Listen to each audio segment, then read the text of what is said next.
Di Pink Story kali ini kita akan ngobrol bareng dengan pasangan suami istri, Mbak Eno yang survivor di Love Pink dan juga Mas Gary suaminya sekaligus caregiver Mbak Eno.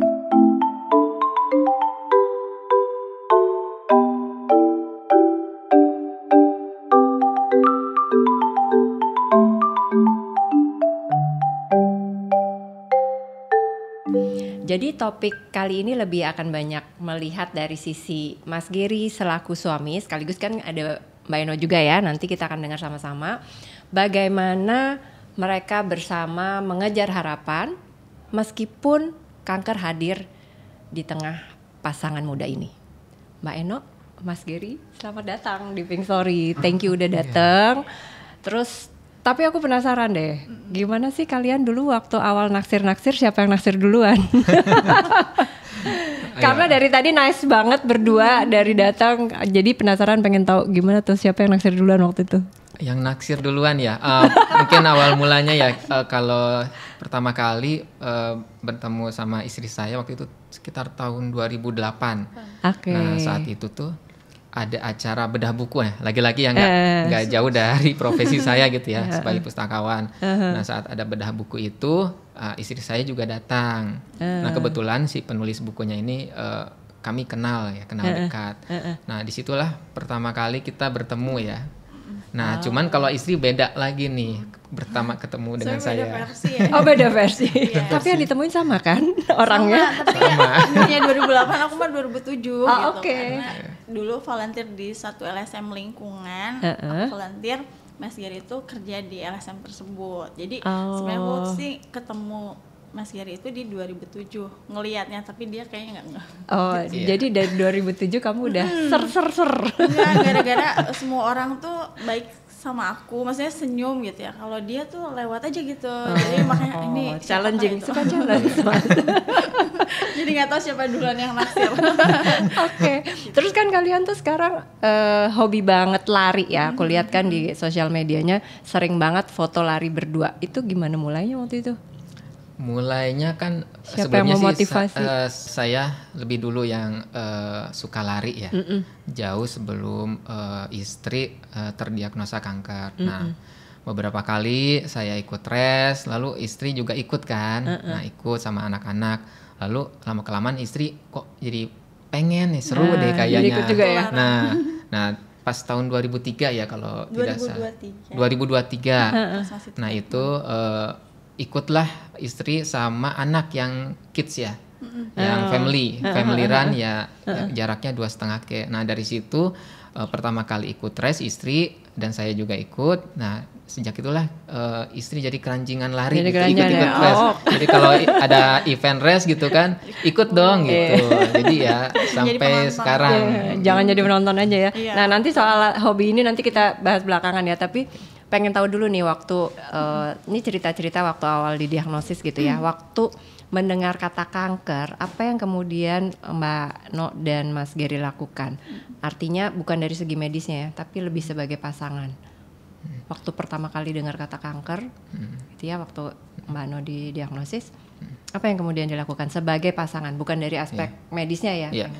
Awal mula sih kaget ya, bingung tuh. Nggak nyangka ya, maksudnya riwayat dari keluarga juga nggak ada gitu ya yang terkena kanker. Lalu mendengar kata kanker tuh jadi merasa kenapa harus istri saya gitu kan. Nah saat itu kenapa yang saya tahu banget gitu ya, istri saya tuh ya pola makan dan pola hidupnya inilah nggak macem-macem lah ya, tapi kok bisa kena gitu. Nah saat itu sih kaget. Nah pada saat kami menerima diagnosa kanker itu, lalu saya dengan istri itu langsung memikirkan ke depannya apa yang harus kita lakukan, karena berkeluh kesah pun tidak akan menemukan jalan keluar gitu kan. Sementara kita juga masih punya anak yang butuh perhatian orang tua, masih kecil, jadi kita harus fight gitu ya. Itu sih yang pertama kali yang terbersit ketika mendengar diagnosa kanker. Mano sendiri ada nggak kapan momen-momen yang merasa bahwa Mas Gary itu benar-benar jadi penopang secara emosional? Hal-hal kecil gitu ya mungkin, tapi impactnya ternyata gede gitu. Iya, jadi kalau yang aku rasain sih sebenarnya dari awal proses treatment, bahkan jauh sebelum terdiagnosa kanker. Jadi kan sebenarnya menjalani operasinya itu kan dari 2021 waktu itu operasi, dan itu masih pandemi. Mau nggak mau kita ngejalaninnya berdua doang karena peraturan di rumah sakit tidak boleh ada yang lain. Jadi dari mulai 2021 walaupun waktu hasilnya belum kanker, baru tumor jinak ya istilahnya kalau kata dokter, itu selalu menjalaninya tuh berdua gitu kan, berdua sampai akhirnya menjalani operasi kedua. Dan di bulan Desember itu yang menarik adalah kami tuh wedding anniversary-nya tuh bulan Desember. Jadi kayak diingetin bahwa yang namanya janji pernikahan kita tuh ini bener gak sih nerima dalam kondisi apapun. Jadi kita tuh kan ulang tahun pernikahannya tanggal 5 Desember. Kita nerima diagnosa itu 27 Desember. Operasi itu sekitar tanggal 16 Desember. Jadi kayak diingetin, jadi setiap bulan Desember itu kita ingat bagaimana kita tuh sekaligus seneng terus sedih juga. Jadi kayak oh ini kali ya cara yang Maha Kuasa mengingatkan kita bahwa seperti ini ujian yang harus bersama gitu. Karena sejujurnya dari awal itu aku sempat nggak omong-ngomong sama orang tua, cuman Mas Giri yang bilang apapun yang terjadi kita harus sampaikan kepada orang tua kita. Dan betul tadi aku ingat banget itu hari Senin sore-sore hujan-hujan ya, inget banget. Dan kita aku nangis gitu, dan ya udah, dan ngelihat anak-anak masih kecil, ya mau nggak mau kita harus hadapi, nggak apa-apa nangis di hari itu. Besok pagi Selasa pagi tuh langsung ke dokter dan minta dirujuk langsung ke Jakarta karena posisi rumahku kan di Bogor gitu. Mas, apa yang kamu nggak bisa omongkan gitu ya dengan kondisi Mbak No, tapi kamu rasakan banget sebagai suami?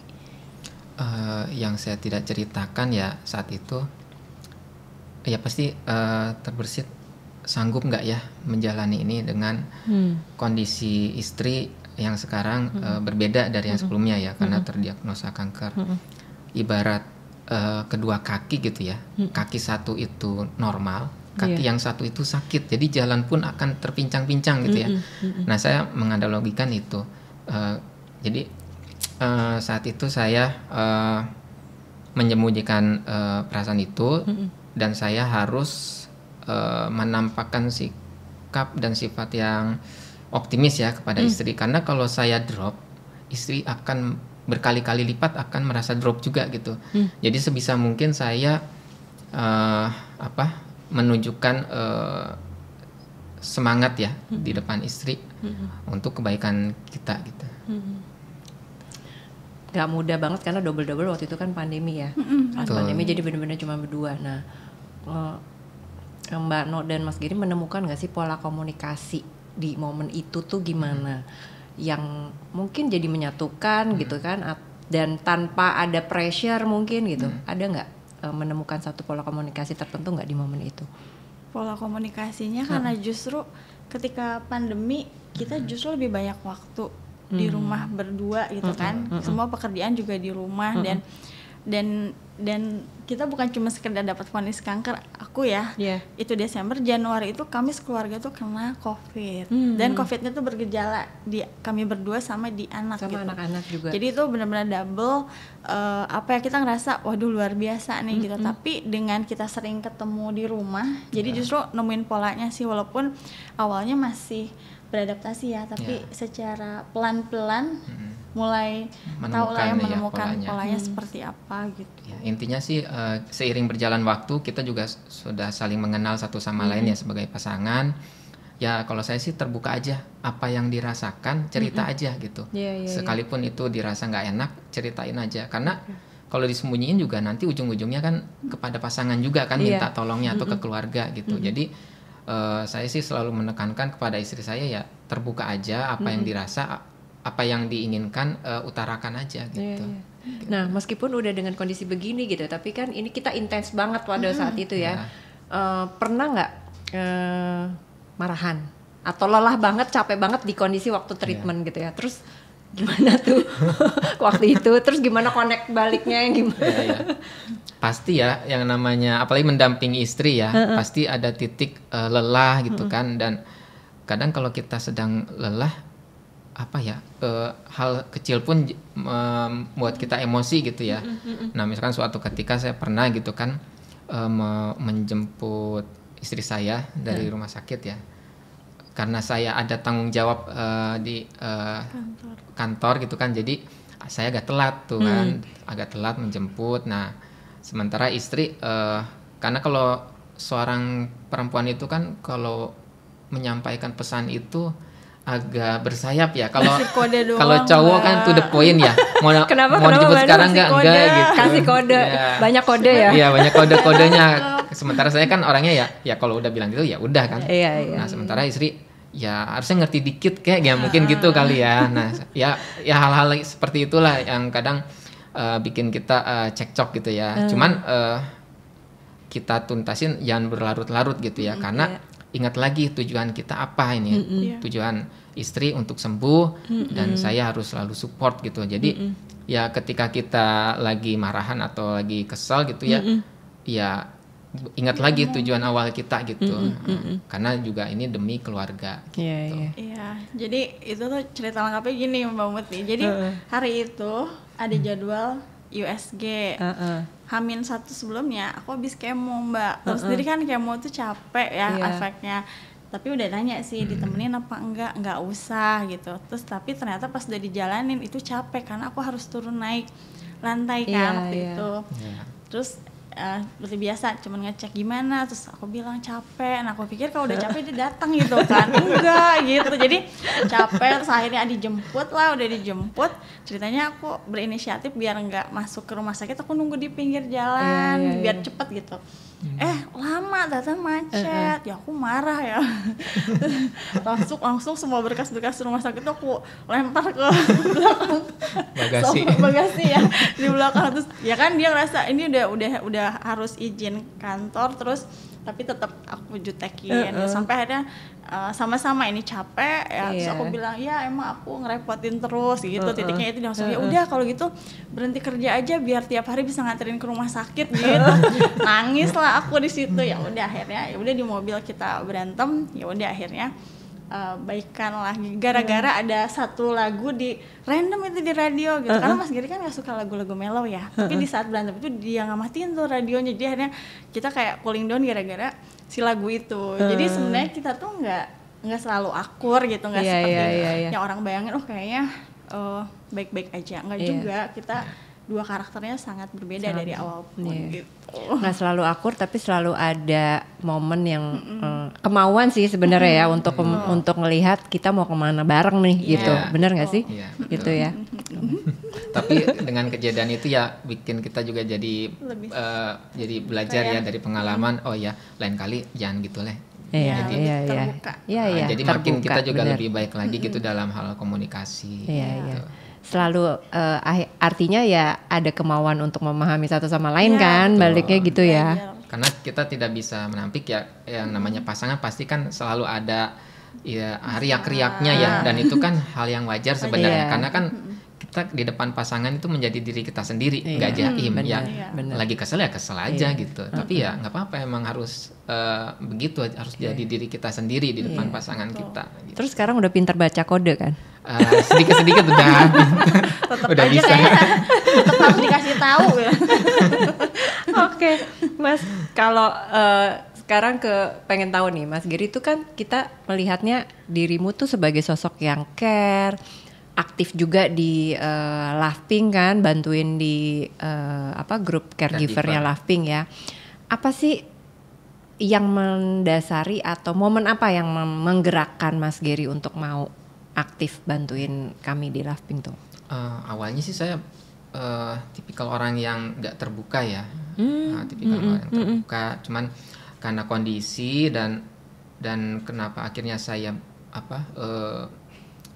peduli dengan caregiver gitu ya. Karena saya merasakan sendiri ketika pengalaman saya mendampingi istri ketika didiagnosa kanker, dan itu bingung. Nah saya ingin si caregiver ini tidak bingung dan tidak mengambil langkah yang salah gitu. Nah kebanyakan kan ketika divonis yang penyakit yang serius ya, orang itu kan gampang menerima masukan dari orang lain ya. Kalau memang informasinya benar nggak apa-apa ya. Tapi kalau informasinya kurang tepat, nah itu kan sangat disayangkan. Dan lagi kan pasti saya merasakan lah begitu terpukulnya ketika mendengar informasi itu. Nah makanya saya ketika ada caregiver yang masuk ke grup, lalu kadang Mbak Muti yang suka memperkenalkan gitu kan. Nah saya memperkenalkan diri dan ada beberapa caregiver juga menghubungi saya gitu terkait kondisi pasangannya. Dan sampai saat ini kami masih intens komunikasi bagaimana keadaan istrinya gitu. Iya. Nah Mas, ini menariknya gini, kan tadi Mas Gary cerita Mas Gary sebagai pustakawan ya.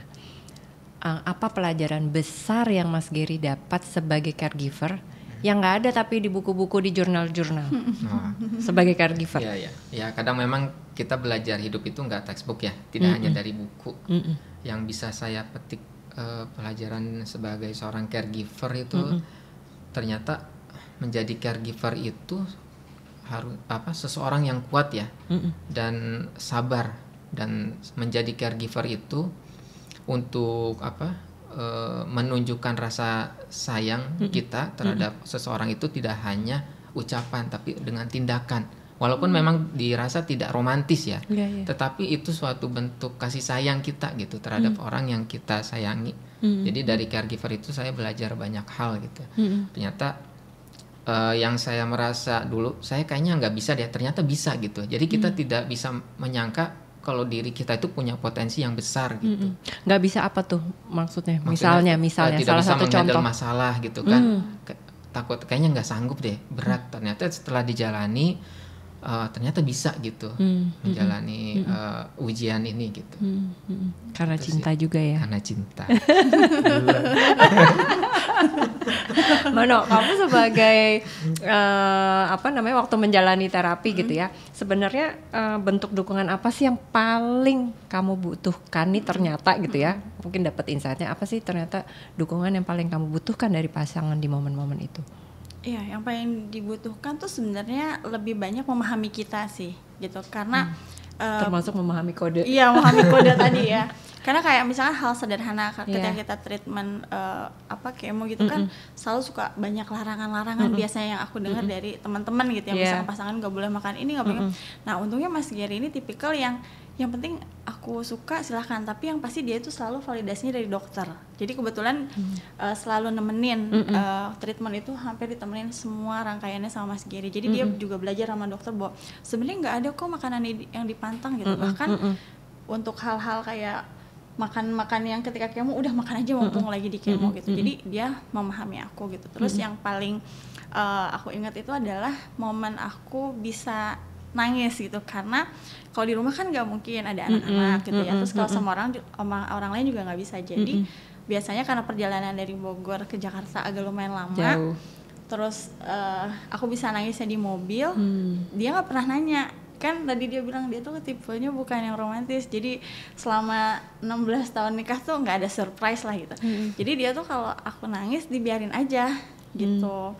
Aku juga nggak bilang nangis atau apa, tapi nangis. Terus dia kayak nyalain radio untuk tahu ini kayaknya istrinya nangis, kalau menurut aku ya, tapi nggak tahu juga. Jadi sebenarnya momen-momen itu awal-awal tuh benar-benar berat. Jadi yang bisa aku lakukan tuh ya nangis di mobil, tapi dia nggak pernah nanya gitu. Justru di situ aku ngerasa lebih baik seperti itu aja, nggak usah ditanya jangan nangis, enggak. Jadi dia kayak membiarkan, udah biarin aja nih, biar dia lebih lega gitu kan.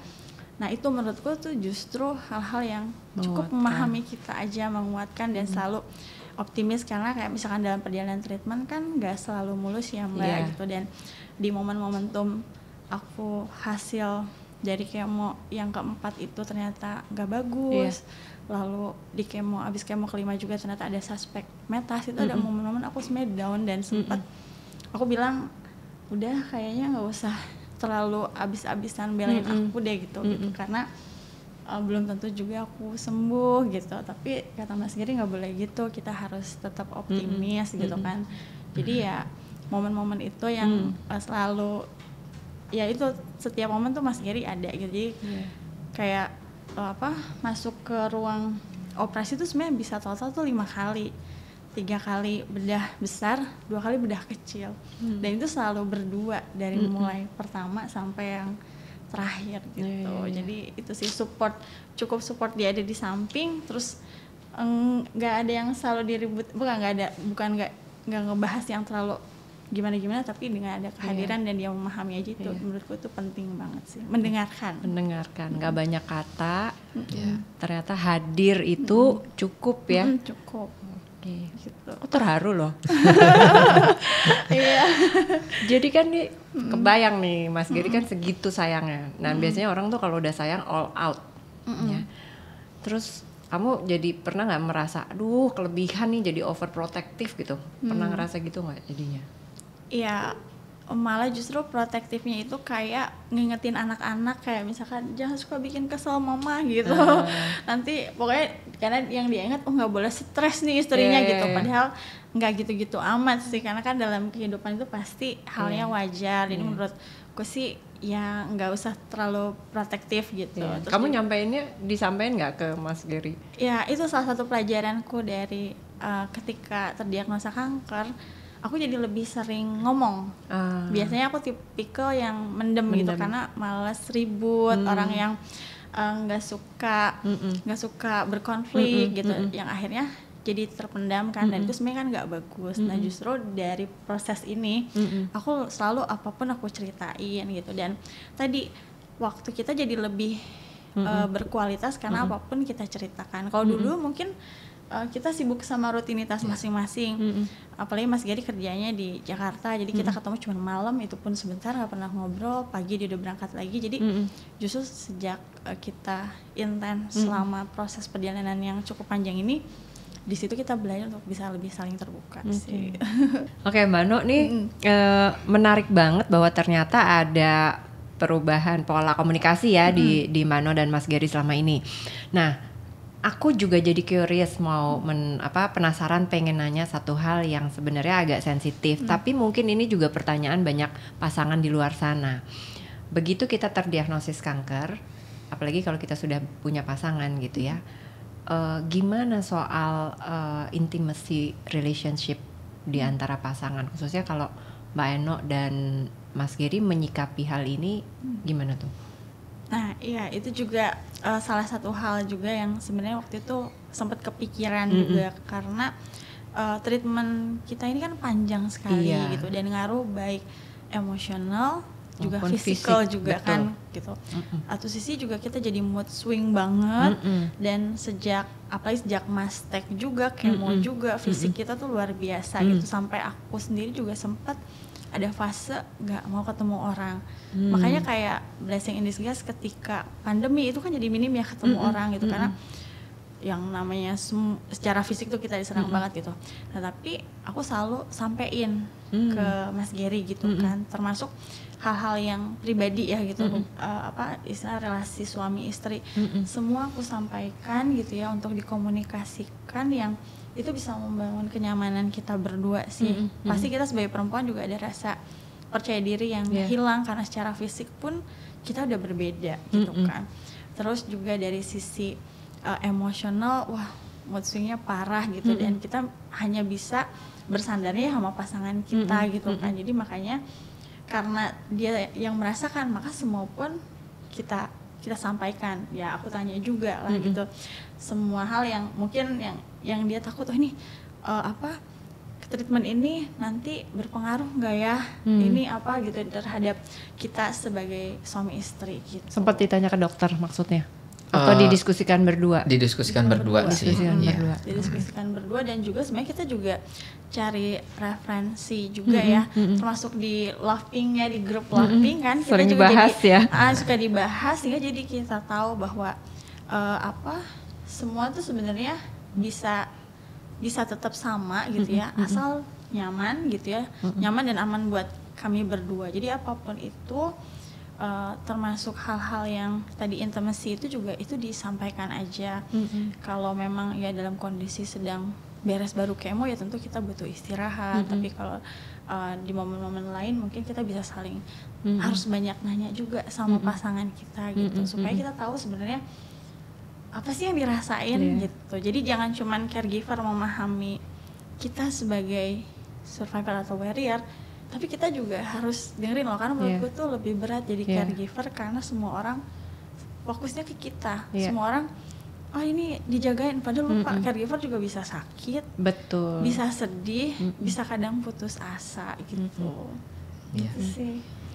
Jadi pas di momen itu Mbak No udah lebih strict ya, udah nggak pakai kode ya Mas ya? Ya udah nggak pakai kode karena ya memang kan ya dalam hubungan berpasangan juga kan kita juga memiliki kebutuhan yang harus dipenuhi. Betul. Ya. Jadi saya pun tidak egois gitu ya melihat kondisi istri saya ya, sekiranya memang dalam kondisi yang stabil ya saya komunikasikan ke istri gitu.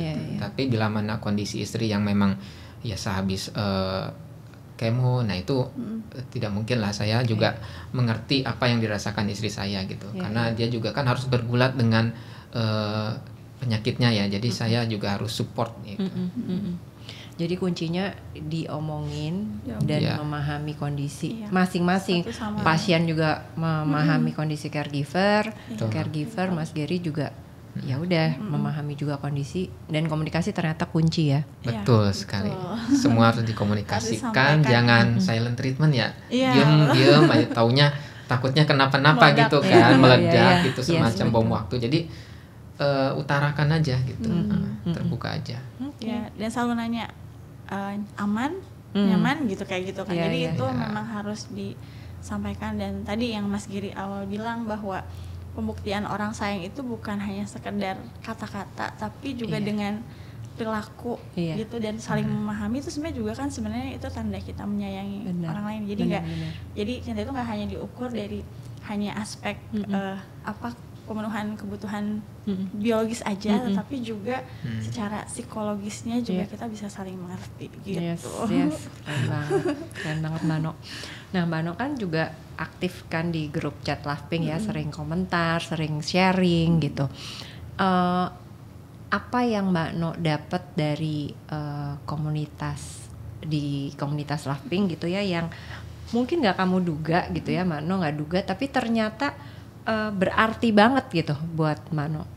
Iya, banyak banget Mbak Muti, bener. Karena jujur sebelum ketemu Lovepink itu kayak tersesat gitu, karena kita selalu mendapatkan stereotype itu kalau dengar kanker tuh udah kayak vonis mati gitu, kayak nggak ada harapan hidup. Terus kan selalu ya di dalam penggambaran tuh seolah ya tidak berdaya gitu.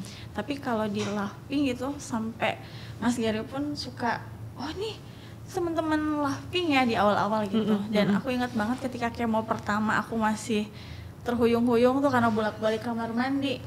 Aku cerita ke Mas Gary, ini katanya kalau di Lovepink itu kalau treatment pertama tuh harus store pakai lipstick ya.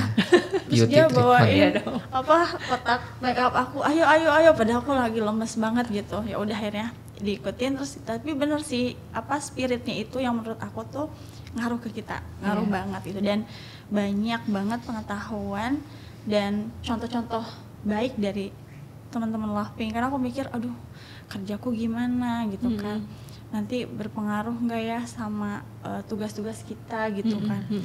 Ternyata di situ kita bisa berbagi kan, dan ternyata banyak yang masih tetap produktif, bisa kerja gitu kan dengan segala profesi yang ada, dengan tugas masing-masing. Jadi menurutku tuh luar biasa besar banget pengaruh Lovepink dalam hidupku, itu kayak support system yang luar biasa. Dan termasuk kalau soal tadi hobi, dan aku ngelihat ya banyak yang rajin olahraga, akhirnya jadi termotivasi juga di Lovepink. Termasuk juga contoh-contoh pasangan-pasangan yang saling support kan banyak juga di Lovepink. Itu juga yang menginspirasi kita. Jadi makanya luar biasa sih kehadiran komunitas seperti Lovepink itu menjadi penguat buat kita ya. Termasuk akhirnya ada caregiver kan.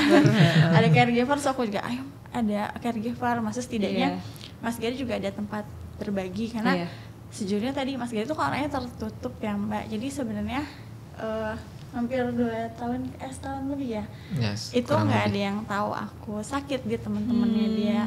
Terus aku sampai berpikiran kenapa malu ya gitu. Tapi kata dia bukan soal malu, tapi dia nggak mau di spotlight sama orang-orang kalau istrinya sakit. Intinya nggak mau dikasihani sama orang-orang gitu. Dan di situ aja aku udah mikir, ya Allah, jadi caregiver itu berat ya, dia harus mendem sendiri, dia nggak bisa berbagi dengan teman-teman terdekatnya, bahkan karena dia justru pengen menjaga supaya orang tidak mengasihani kita. Itu butuh proses sampai akhirnya sekarang berani bicara tuh menurut aku tuh ini banget sih gitu, karena aku juga nggak mau maksa ya, biarkan aja waktu, dan kalau yang udah siap untuk bisa cerita ya silahkan gitu. Terima kasih loh, sekarang jadi terima kasih ya double sampai mau sekarang hari ini datang di podcast Laughing di Pink Story kan, berbagi. Thank you banget. Terus nah tadi cerita nih soal olahraga ya kan, banyak yang olahraga di Laughing. Terus kan juga tadi cerita udah mulai lari kan di awal. Nah pengen tahu nih, kan latihan lari 5 kilo bahkan udah 10 kilo Mbak No kan sekarang itu kan butuh intensitas dan tekad yang luar biasa. Betul. Bener nggak? Nggak cuma sekali-sekali gitu kan. Gimana, dan harus all out juga kan. Nah gimana tuh Mas Gary mendampingi Mbak No untuk berlatih gitu? Ada pernah rasa khawatir nggak nih, terlalu berat nggak nih buat istriku gitu kan? Itu gimana tuh menyikapinya? Antara ngejaganya antara mau mendorong, memotivasi sama megangin gitu ya, atau membatasi, jaga-jaga, benar. Yang pasti sih saya bertanya dulu sama dokter ya, apakah boleh gitu ya untuk aktivitas olahraga lari. Nah ketika dokter menyampaikan boleh, nggak apa-apa, bagus. Nah saya saat itu mengizinkan istri saya, cuman untuk lari saya berikan bertahap, jangan langsung mileage-nya itu jauh gitu ya. Jadi bertahap, pelan-pelan dulu, nggak usah kejar waktu tempuh ya dan lainnya. Yang penting niatkan dulu olahraga itu untuk kesehatan dan untuk happy gitu ya. Nah itu aja dulu. Yang lain nanti aja belakangan dipikirin. Yang penting olahraga untuk cari sehat dan kebahagiaan gitu. Lari selalu bareng sampai masuk garis finish barengan selalu, kayak kan sering kan lihat foto-fotonya selalu barengan gitu. Iya, sebenarnya bareng kehitung. Maksudnya karena kan udah beda pace, kita juga memahami bahwa kita beda nih pace-nya. Jadi silahkan aja Mas Gary kadang duluan, tapi di momen-momen pertama 2,5 kilo pertamaku dipeserin Mas Gary. Jadi dia lari dulu 5 kilo, beresin lombanya dia, baru nemenin aku. Terus yang selanjutnya tuh yang 5 kilo itu bareng sama para survivor juga, mau Billy sama Mas Susi. Jadi itu bareng ditemenin ya sama Maraka, anakku yang pertama. Jadi selalu ditemenin. Termasuk kemarin yang 10K pertama di acara Laughing kita itu juga ditemenin Mas Gary. Pokoknya setiap kali momen pertama, setelah itu ya udah boleh sendiri gitu. Dan apalagi kan 2023 itu aku masih treatment. Dan aku ingat banget yang pas pertama 5K itu aku baru beres H+2 setelah target terapi itu. Jadi aku tuh kan suka mimisan ya kalau habis itu. Lagi mimisan tuh sebenarnya. Tapi Mas Gary bilang kalau besok masih pusing, jangan maksain. Tapi pas bangun tidur, sebelum tidur aku udah aduh semoga kalau emang boleh lari sehat gitu, besok nggak pusing. Ternyata benar, akhirnya nggak mimisan lagi, nggak pusing lagi, baru bisa lari. Itu gitu. 5K pertama tuh. 5K pertama. Finish line bareng. Iya. Finish line ya. Beda duluan, ya. Beda karena HM masih dari aku, tapi barengnya sama teman-teman. Nontonnya waktu itu ya. Gitu. Jadi kalau saat saya peserin istri gitu, saya selalu bertanya gimana heart rate aman. Nah itu saya selalu bertanya berkali-kali gitu. Cuman kadang bandelnya saya tuh kalau udah mau jelang finish line tuh, ayo push gitu. Karena memang tinggal dikit lagi ya. Lah ini kan orang kira lari, nih kayaknya baik-baik aja berdua. Enggak juga. Apalagi kemarin di kilometer 7 udah ini target. Jadi udah jangan kebanyakan ngomong. Jadi sambil lari sambil berdebat. Jadi antara foto emang bener ya, realita dan enggak selalu sama. Jadi makanya udah biasa dinamika relasi suami istri itu. Aduh, makasih banget ya Mas Gary, Mano. Kalau boleh share gini, kalau misalkan udah punya putra-putri kan, Raka dan Aisyah. Kalau suatu hari Raka dan Aisyah lihat episode ini, kira-kira apa yang ingin Mas Gary dan Mano dapatkan, insight apa buat mereka dari melihat episode ini? Kalau dari hikmah dari perjalanan selama ini ya, yang paling penting adalah kita tahu hidup itu nggak selalu mudah, tapi jangan pernah menyerah gitu, karena kita harus yakin bahwa takdir yang maha kuasa itu selalu baik buat kita gitu, walaupun tentu ketika menjalaninya nggak semudah yang kita ucapkan ya, tapi kita sepanjang kita masih dikasih kesempatan untuk hidup, ya kita harus terus berjuang apapun itu, dalam studi, dalam apapun kita harus terus berjuang, sama seperti mama papahnya itu terus berjuang untuk anak-anak, buat kita sendiri, dan mudah-mudahan buat banyak orang sih. Ya, karena dalam kesulitan itu kan pasti ada kemudahan ya. Setiap ujian itu ada jalan keluarnya. Jadi yang semoga Raka dan Aisyah gitu bercermin kepada dengan dinamika yang kita alami, supaya terus berjuang apapun masalahnya gitu ya. Dan terima kasih udah jadi anak-anak yang kuat. Ya. Karena selalu ngikutin treatment dari awal, terus dua anak ini nggak pernah ngeluh gitu, termasuk ketika harus ngelihat mamahnya nggak punya rambut. Aku pikir mereka bakal nangis gitu, tapi enggak gitu. Dan mereka itu nemenin aku di sampingku pas potong rambut, dan yang mereka bilang, oh ya mama jadi temannya Upin Ipin gitu. Jadi nggak pernah ada dia momen sedih gitu ya. Terus termasuk pertama kali kemo itu Raka bikin tulisan Get Well Soon di Retno Hapsari gitu. Di tas koper aku gitu. Kalau anakku yang kecil itu kan masih kecil ya, baru 4 tahun waktu itu. Tiap kali dia aku pulang kemo, dia selalu nadahin tangannya karena dia tahu mamanya pasti mau muntah gitu. Manis sekali. Gitu. Walaupun dia nggak tahu jadi makanya ya kita sih berterima kasih ya, anak-anak juga sangat kuat, nggak pernah menunjukkan kesedihan yang berlebihan gitu, dan selalu jadi sumber semangat buat kita bisa terus sehat. Sumber kekuatan bagi kita. Jadi sumber kekuatan baik Mano sebagai pasien maupun Mas Giri sebagai caregiver ya. Betul. Satu terakhir Mas, pesan buat sesama suami yang lagi mendampingi istrinya berjuang, boleh nggak? Kepada para caregiver ya, mungkin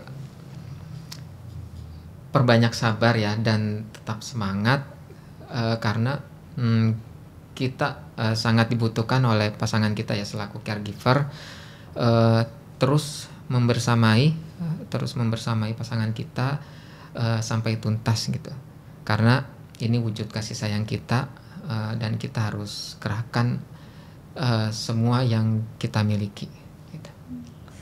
Thank you banget. Buat kamu yang sedang berjuang atau sedang menemani pasangan tercinta, semoga kisah dari Mbak No dan Mas Giri bisa menjadi pengingat bahwa harapan itu bisa dikejar, apalagi kalau bersama-sama. Terima kasih sudah menyaksikan Pink Story kali ini. Jangan lupa untuk like, subscribe, dan share. Sampai ketemu di Pink Story lembar berikutnya.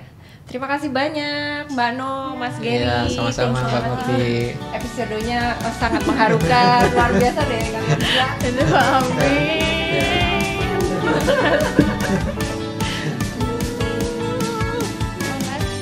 Rasa cemas datang, harap membiru. Sama-sama. Asalmu kian pupus tak menentu. Ya. Terjebak